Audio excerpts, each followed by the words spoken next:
This is the Daily Roundup on the EAC Cambodia channel. A very good evening to you. I'm Andrew Barnes-Roberts. Making headlines tonight. The appeal hearing of Pol Pot's last surviving henchman wraps up in Phnom Penh, but the 90-year-old will have more than a year to wait for a decision. Over 600 new COVID-19 cases are discovered through rapid testing at a single drug rehabilitation center in Banteay Meanchey. And she's barely old enough to drive or vote, but she's taking to the skies in a bid to become the youngest woman to fly solo around the world. Pol Pot's last surviving henchman now has over a year to wait to learn if his appeal against his life sentence has been successful. Khieu Sampon's 4-day hearing came to an end on Thursday afternoon in the Supreme Court chamber of the Extraordinary Chambers in the Courts of Cambodia.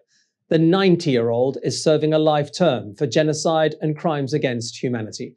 EAC News reporter Reo Soko attended the final day of the hearing. Khieu Sampon has strongly denied all allegations against him, the accusations which saw him sentenced to life in prison. Facing international prosecutors on Thursday, Sampon says he was only ever protecting the Cambodian people, protecting them against an invading army. He is referring to the Vietnamese of whom he was accused of committing genocide. He claims he knew nothing about Pol Pot's crimes. He says even to this day, he has no idea where genocide or any crimes against humanity were actually committed.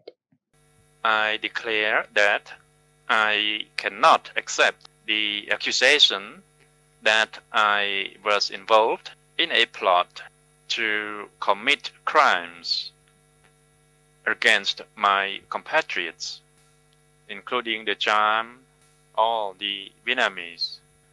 Many years after sitting as a defendant, at the end of this long case, it is important for me to inform you, and especially inform the Cambodian people, that I have never wanted to commit a crime against my compatriots or against anyone else.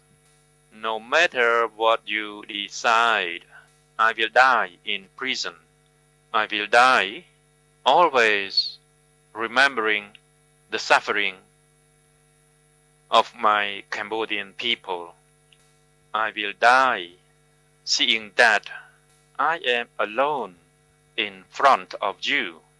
I am judged symbolically rather than by my actual deeds.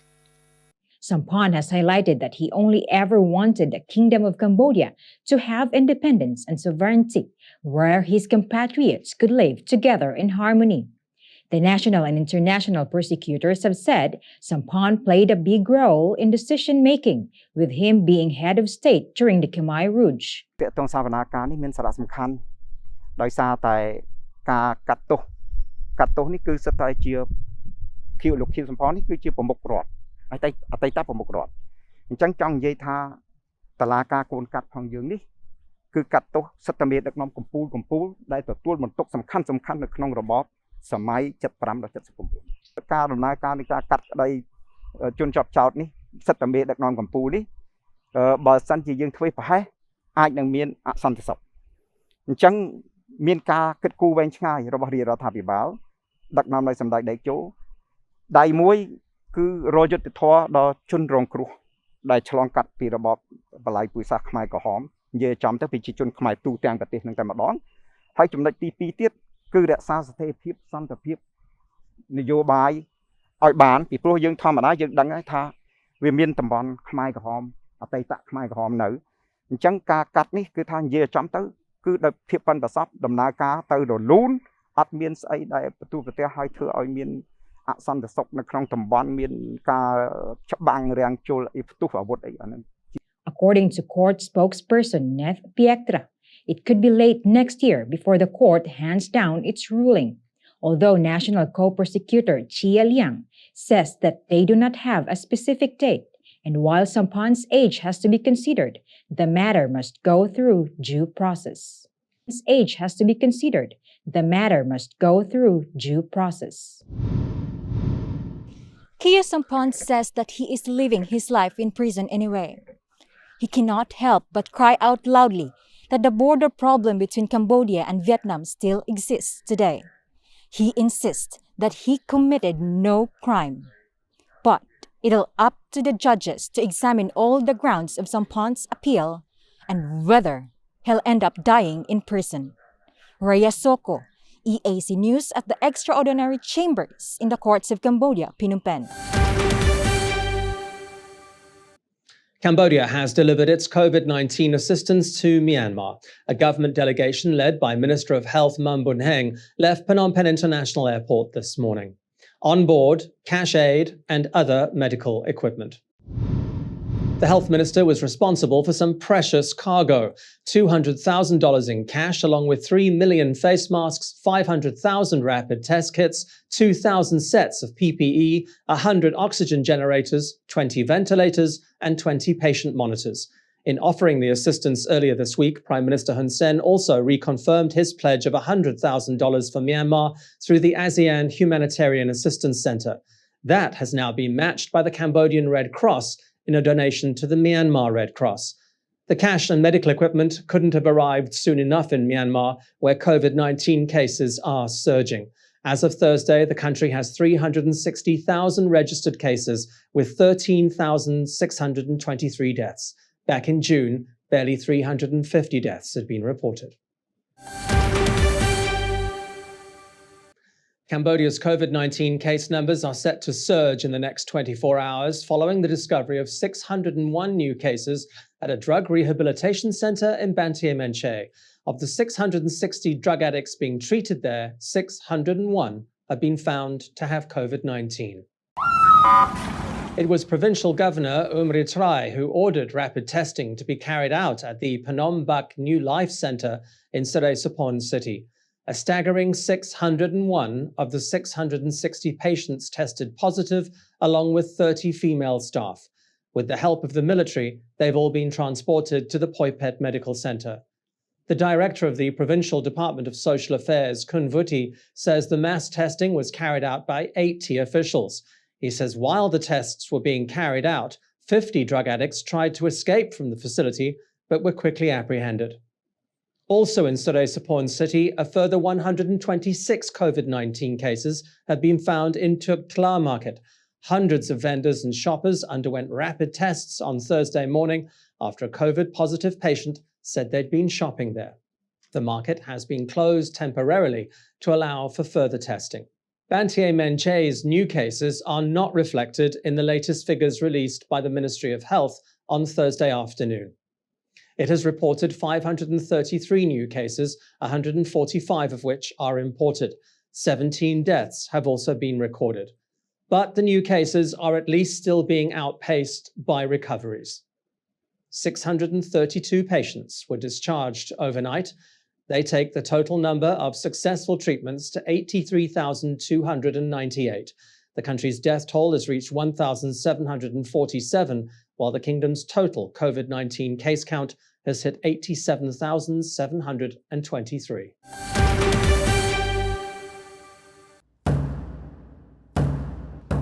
Prime Minister Hun Sen will deliver the opening speech for the 2021 National Interfaith Forum on Combating Human Trafficking.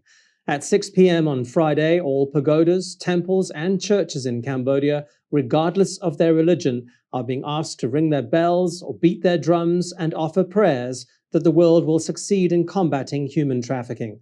Minister of Cults and Religions, Chet Sokon, says the event has been held every year since 2017. He says at Friday's event, the Prime Minister will give a speech themed on bringing about a world free from human trafficking as well as COVID-19. With preventative measures in place, the ministry says any gatherings on Friday at 6 p.m. must be socially distanced and held outdoors. Cambodia has rejected criticism from the US Embassy over the jailing of union leader Rong Chun. He was sentenced to 2 years in prison this week for incitement over comments he made about Cambodia's handling of a border dispute with Vietnam. US Ambassador W. Patrick Murphy tweeted on Wednesday that Chun's conviction raised serious questions about freedom of speech in the kingdom. EAC News reporter Reo Soko has more. Ministry of Justice spokesperson Chin Malin says court procedure is not a suppression of freedom of expression.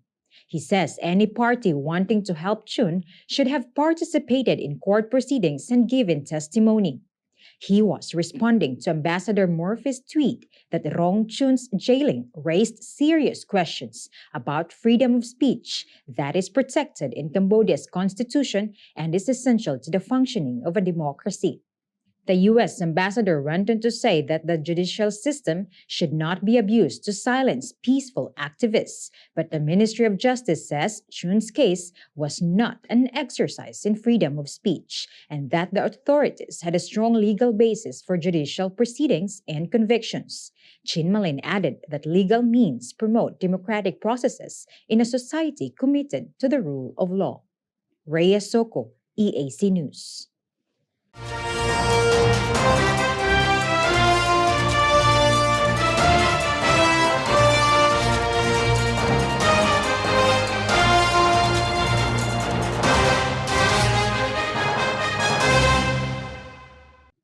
Now for a look at news making headlines around the world this Thursday, the 19th of August. We begin in Afghanistan, where the security situation is rapidly deteriorating after a calm that lasted barely 24 hours. At least 3 people have been killed in anti-Taliban protests in Jalalabad after trying to replace the Taliban's flag with the national flag in the city center. The protests came amid news that an old resistance group called the Northern Alliance had been reformed and was advancing from the north. More trouble for the Taliban came from the man calling himself Afghanistan's rightful president, former Vice President Amrullah Saleh. Pictured here on the left, he says he's the country's rightful president after President Ashraf Ghani fled the country as the Taliban took control of the capital. Saleh took to Twitter from an undisclosed location to urge the armed forces and ordinary citizens to join the resistance. Security analysts fear Afghanistan is once again headed towards civil war. Tens of thousands of people in Argentina are staging protests throughout the country, demanding work for the unemployed and better housing. This march in the capital was convened by a group of social organizations and led by the Polo Obrero, a social organization affiliated to the left-wing Workers' Party. Protesters are also asking for more social programs, public works programs, and food assistance through soup kitchens. And Greek firefighters are at it again on the outskirts of Athens. They're battling a wildfire in one of the last remaining pine forests outside the capital. The village of Vilia, together with 6 others, has been evacuated along with a nursing home. More than 400 firefighters, including 143 from Poland, along with an army of volunteers, are battling the blaze. The fire started on Monday and is being fanned by strong winds. More than 500 wildfires have broken out in recent weeks across Greece, ravaging swathes of pristine forest and forcing the evacuation of thousands of people. The country has seen some of its highest temperatures in decades.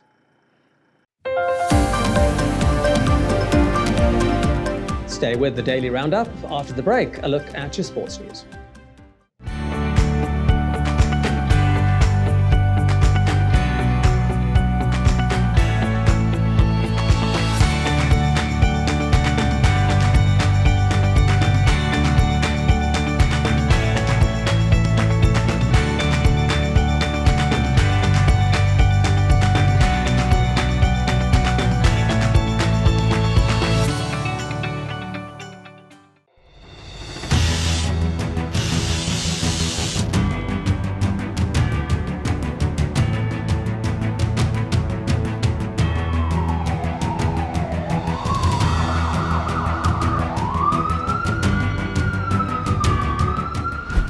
EAC News fully supports the Royal Government of Cambodia's preventative and administrative measures against COVID-19.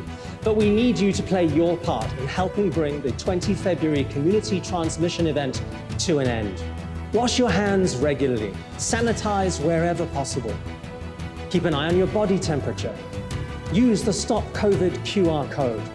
and maintain a safe social distance. But above all, please, please, please wear a mask. Only together can we beat COVID-19.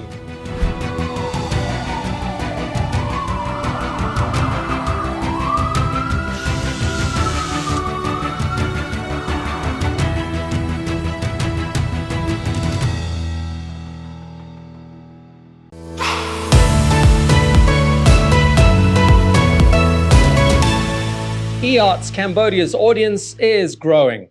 Our YouTube channel now has 150,000 verified subscribers. To mark the milestone, we've received the Silver Creator Award from YouTube, given to channels with over 100,000 subscribers. YouTube CEO Susan Wojcicki says the award celebrates EARTS Cambodia's hard work and incredible achievement. She says not only has EARTS Cambodia brought a unique voice and style to the world, but has also created valuable connections and built a community along the way. The next milestone we're going for is 1 million subscribers, and we'd really like that Gold Creator Award. So if you're not already a subscriber, head to www.youtube.com/EARTS Cambodia. Subscribers get all the latest breaking news and updates from Cambodia in English. We'll see you there. If it's happening and you need to know about it, you'll get it all right here. EAC News brings you updates and breaking news in English across all of EARTS Cambodia's platforms and channels: YouTube, Facebook, Telegram, Twitter, and our website www.eartscambodia.com. Join me, Andrew Barnes-Roberts, and the rest of the EAC News team every day on your favorite channels. EAC News, Cambodia made clear.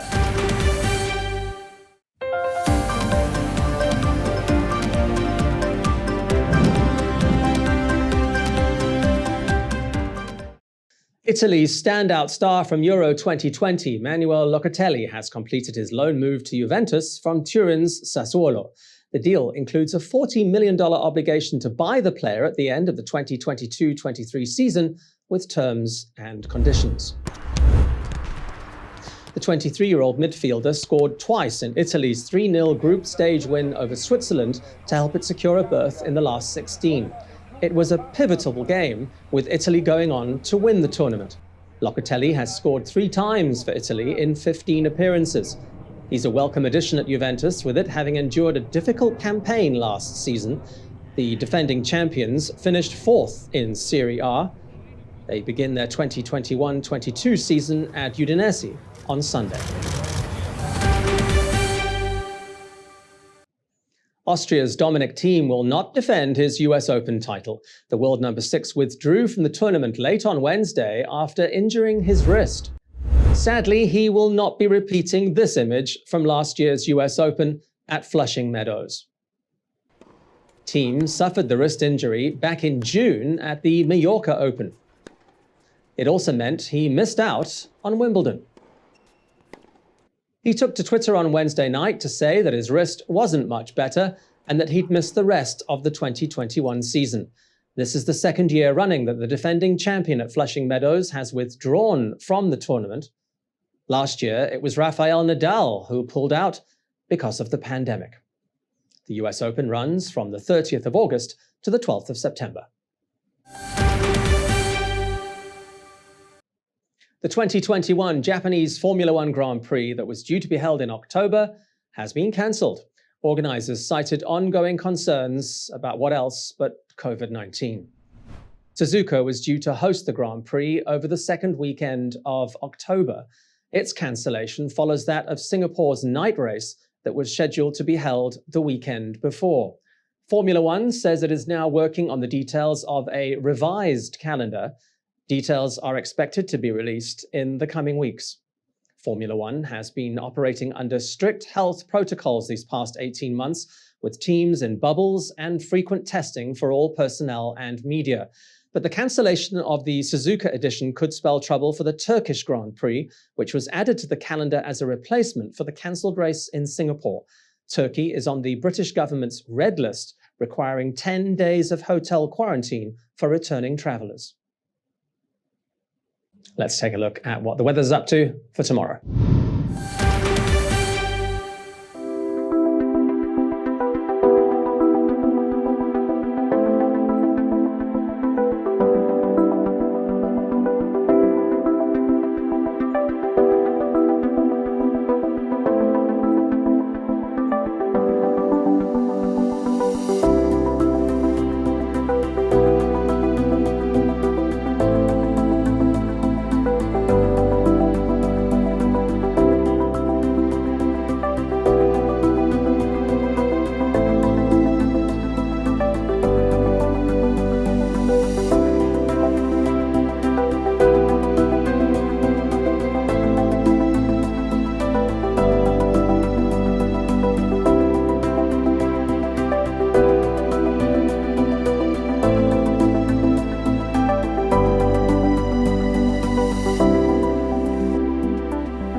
And finally, they say age is just a number, and 19-year-old pilot Zara Rutherford certainly believes that. She's bidding to become the youngest woman to fly solo around the world. She took off from an airfield in western Belgium on Wednesday. A very brave young woman sitting down with reporters before the start of her 51,000-kilometer journey. 19-year-old Zara Rutherford says this trip isn't just about her. It's a dream I've had my entire life, to fly in a plane around the world. It's just this crazy idea. I always thought it would be impossible. But then I decided, if I don't tell anyone about it, then it's never going to happen. So I told my parents, and straight away they were like, yes, let's do this. And with the media attention now that I've been getting, I'm hoping to encourage girls and women to hopefully also go into aviation and STEM, so science, technology, engineering and mathematics. It was then a final pre-flight check in her tiny plane before it was time for takeoff. Rutherford is seeking to take the title from Shayesta Weiss, who became the youngest woman to fly solo around the world at the age of 30. The youngest male record holder is Mason Andrews, who was just 18 when he made the journey. Rutherford will fly for about 5 hours a day and make a scheduled 52 stops on a journey that will take about 3 months. As if that wasn't enough, she wants to start university next year with the dream of becoming an astronaut.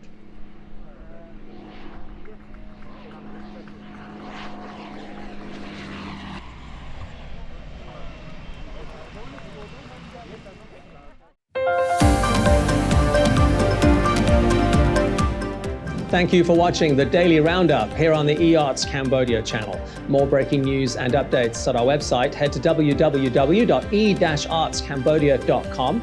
You can also search for EAC News on Telegram and at your favorite app store. Friday tomorrow.